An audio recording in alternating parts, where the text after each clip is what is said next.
Sorry about that. This, my friend, is a Favilla Baritone, or is it the Italians pronounce it Favilla? Probably is Favilla. I heard both sayings on YouTube. I don't know which one's right. I think it's Favilla. This is a 60-plus-year-old.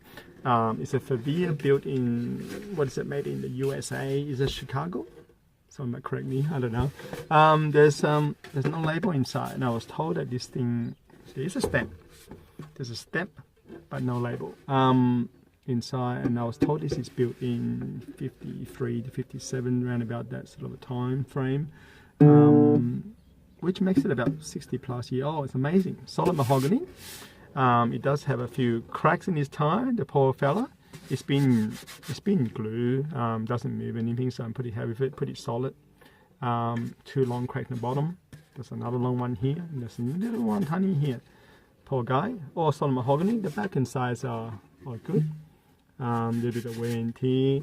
The neck is similar to I would say like a collar. It's nowhere as thick as a pono, but it's definitely not as thin as a Cordoba or a Lorenzi. 36mm nut, so it's a bit like a tenor size. The scale length. It's always interesting with different build. The scale length on this guy is 19 inch, which means it's about an inch and a bit shorter than your normal modern day baritone, which is about 20.25 or something like that. So if you want something that don't stretch as far with your fingers, maybe this is suitable for you. You know, a vintage baritone. What else is interesting? Fret markers. They have it on what's it, 5, 7, 9, and 10. Sorry, 9 and 12. You know, this is where you always get caught. I slide to 9 thinking it's 10, but it's not. It's actually 9. I don't know why. I think it's a guitar thing, isn't it? Fret markers at 9. It's also got side fret markers, which also at 9. And what's interesting with this build? The saddle.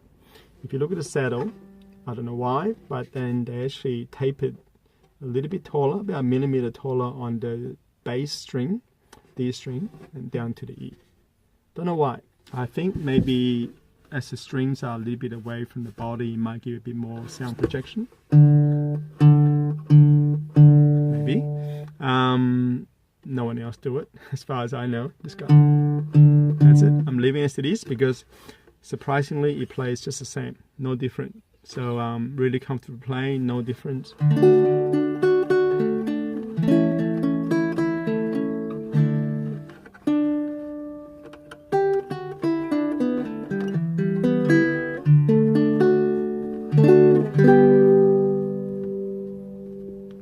Rings on. It's beautiful, isn't it? Beautiful tone, solid mahogany. Seriously, if you ever find one for sale somewhere for a good price, even with cracks, you can fix it yourself, and if someone fixes it, which is even better. If you find one, seriously, get it. You won't regret it. Really good baritone. The friction tuners, I know a lot of people don't like them. You know, you tune one way a little bit and it goes miles out the other way. But I was really surprised. This guy, you can tune it just spot on, absolutely spot on. The only thing I changed here, I did have to remove the old ivory-looking plastic pegs because they had a crack in them. And I changed them with a set of black that I got for another tuner. I kept the metal spacer that I have. I don't know whether that helps, but it really helps just adjusting and tuning ukulele. What I did add though is 4 little fiberglass washer. Can you see that? Under each of the metal spacer. I thought I didn't really want the metal to rub against the old timber or eat into it. The fiberglass washer actually came across from a cheap set of friction tuner I got off eBay. Only cost about $1.50 or $1.60. So it's not much, right? Throw the rest away because they're garbage. But I kept the fiberglass washer and sit underneath the metal spacer, and it worked really well.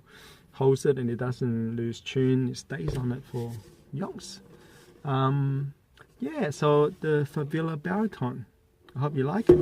If you ever find one for sale, seriously.